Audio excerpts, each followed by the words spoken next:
Kailan ba tayo iniwan ng Diyos? Habang nabubuhay ka, nandiyan siya eh. Diba? Dahil nabanggit na sa atin yon, alam na natin, hindi tayo iiwan ng Diyos. Kaya pag tinanong, kailan ba tayo iniwan ng Diyos? Di ba hindi naman tayo iniwan? Iniwan ka na. Di ba? Hindi tayo iniwan ng Diyos. Kailan ba tayo iniwan ng Diyos? Ang sagot, di ba hindi tayo iniwan ng Diyos? Tayo iniwan. Kasi pangako niya yun eh. Hindi kita iiwan ni pababayaan. Sa huling wika ng Panginoon, yung pangatlo, yung pang-apat ngayon eh. Pang-apat yung wika eh. Ang una, pagmi-minister doon sa mga makasalanan, Ama, patawarin mo po sila sapagkat hindi nila nalalaman ang kanilang ginagawa. Pangalawa, pag-minister niya doon sa nagbabalik loob sa Kanya. Ngayon din, ipagsasama kita sa aking kaharian. At yung pangatlo, pag-minister niya doon sa mga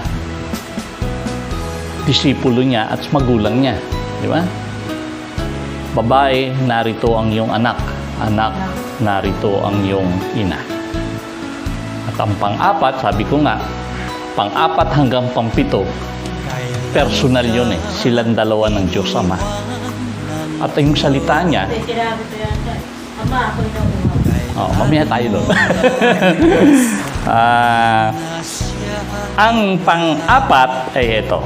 Basahin natin ng word by word. Ito yung matatagpuan sa Mateo 27, 46 hanggang 47. Actually, 45 pababa yun eh. Kaya lang, babasahin na lang natin yung 46 and 47. Ganito ang nakalagay. Nang mag-aalas 3 na ng hapon, sumigaw si Jesus, Eli, Eli, lama sabachthani. Na ang ibig sabihin, Diyos ko, bakit mo ako pinabayaan?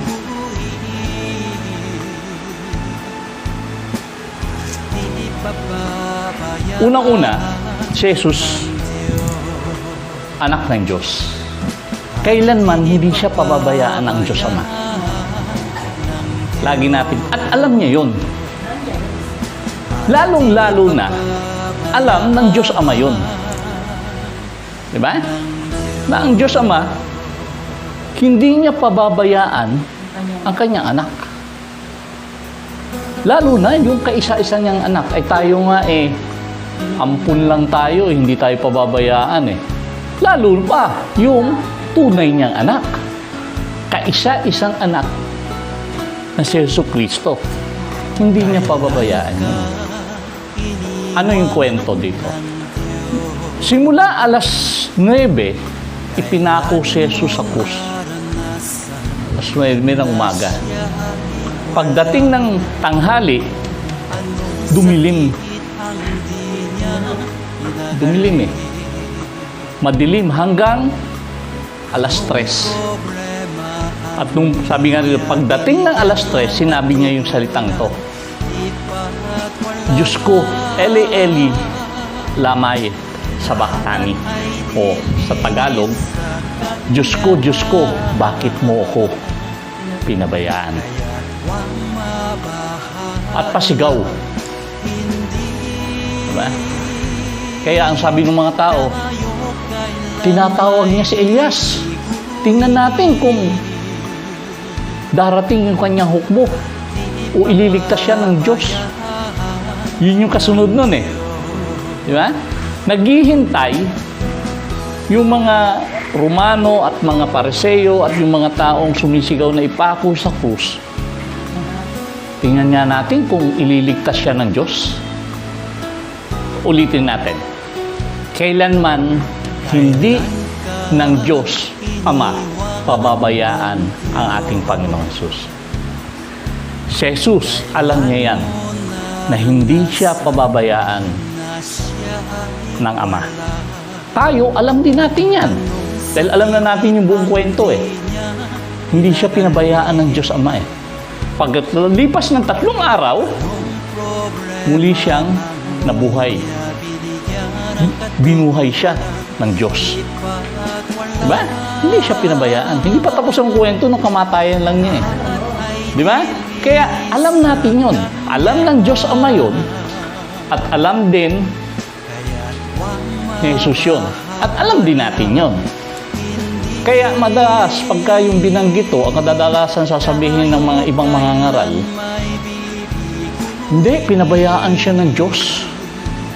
Kasi dahil sa kasalanang ipinatong sa kanya ng buong sanlibutan, kaya hindi makatingin ang Diyos Ama sa kanya, kay Jesus. Di ba? Madalas natin mali yun.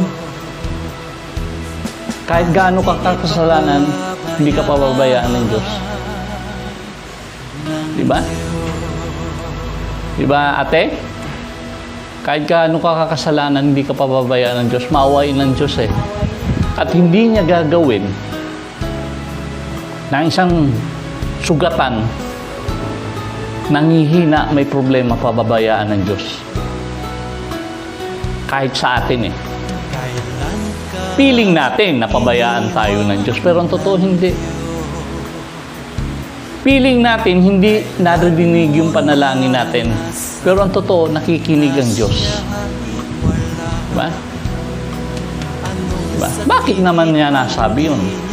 Kasi ganito yan. Para hindi kayo maggulat sa masuspension. Ano nga ba ang ibig sabihin nun? Diba? Ang Bible isinulat, walang number. Walang number yan. Walang nakasabi na John 3:16. Yung chapter 3, wala yan. Dire-diretso lang yan. Chapter 1, dire-diretso yan. Pagtapos ng chapter 1, walang nakalay chapter 2. Tapos dire-diretso na naman. O chapter 3, yun, nakasulat yan buo. Buo, di ba? Ibig sabihin, wala rin, kung walang chapter, wala ring verse. Wala yung, sa atin meron, di ba? Dinagdag na lang yung mga verses na yan. Ganon din yung Old Testament. Kaya, ang Psalms na pinagkunan ng Diyos ko, bakit mo ako pinabayaan, ay matatagpuan sa Psalms 22. Awit ni David. Ito, isang awit ni David sa chapter 22. Dahil nga walang chapter, hindi kagaya ng, di ba, ngayon, alam na natin eh. Pag sinabi sa atin, chapter 23, alam na natin, the Lord is my shepherd, I shall not want. Di ba? Alam na natin yon. Pero noon, dahil nga walang chapter noon, ang Bible, para matandaan nila yung awit ni David, halimbawa, Psalms 23, ang sasabihin nila, yung pasimula. Ang Panginoon ang aking pastol, hindi ako magkukulang. Alam na agad, nung taong nakikinig katabi mo, na ang kino-quote mo, chapter 23. At katuloy na yun, di ba? He lets me lie down in the green pasture, surely goodness and mercy shall follow me. Mga ganon-ganon, di ba? Pero, pinasisimulan nila, sa doon muna, the Lord is my shepherd, I shall not want. Di ba? Alam na yung kasunod nun.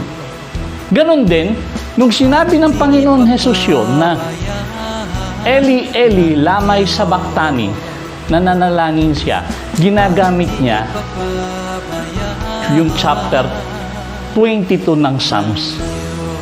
Ano yung chapter 22 ng Psalms? Ito'y awit ni David nung siya ay pinipersecute ni Saul, yung Haring Saul, na siya ay tapat na lingkod ng Diyos, pero yung hari gusto siyang patayin. Kaya ang panalangin niya ron, pasimula niya sa Psalms 22, ganito, Diyos ko, bakit mo ako pinabayaan? Pero may kasunod yun, diretso yun, na nagpupuri siya sa Diyos. Hindi nagdadoubt siya sa Diyos. Nakuha niya ibig kong sabihin? Yung pagsabi ni Jesus na, Diyos ko, bakit mo ako pinabayaan? Hindi nagdadoubt siya sa Diyos Ama. Kundi pasimula yun ang panalangin ng buong chapter 22 ng Psalms. Ano ba yung chapter 22? Sa 16 nun, propesya kung paano na ang pako ay papasok sa kanyang kamay at paa. Bago pa siya ipinako si Jesus sa krus, isinulat ni David yun sa Psalms 22 verse 16. Ang aking kamay at paa ay tutusukin. Tutuyain ako sa sa verse 17. Tutuyain ako ng aking mga kaaway. 17. Ang 18 nakalagay pa rin isa pang propesiya. Ang aking damit ay pagsusugalan. Imagine. Kaya niya sinabi yun para makita ng mga tao, ako nga ang Mesiyas.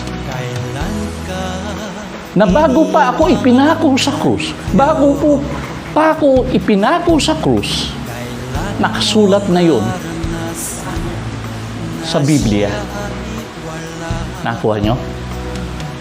Ibig sabihin na tayo, sa gitna ng mga suffering natin sa buhay, ang pinaka-best, manalangin tayo sa Diyos. Okay lang na mag-question ka, Lord, bakit naman ganito nangyayari sa akin? Pero huwag mong tatapusin sa puro question. Magpuri ka sa Diyos. Magtiwala ka sa Diyos. Dahil alam mo, tatandaan mo, lagi, kagaya ng pinaalala sa atin, lagi mong tatandaan na hindi ka bababayaan ng Diyos, ni iiwan man. Diba? Hindi pa naman tapos ang buhay Nagsasuffer ka ngayon, hindi ka pinabayaan ng Diyos. Hindi mo narinig ang boses ng Diyos. Hindi ibig sabihin, hindi nakikinig sa iyo ang Diyos. Ang Diyos, laging nakikinig sa atin. Diba? Yun ay panalangin ng ating Panginoong Hesus sa Diyos Ama, paano magpuri sa Diyos sa gitna ng suffering. Kaya, pagkatapos ng mensaheng to, nais kong basahin nyo yung buong chapter 22. Makikita nyo, nung isinulat ni David yun, puro pagpupuri sa Diyos. Bagamat ako'y parang palibot ang aking mga kaaway, sila'y parang mga leon o aso sa aking paligid.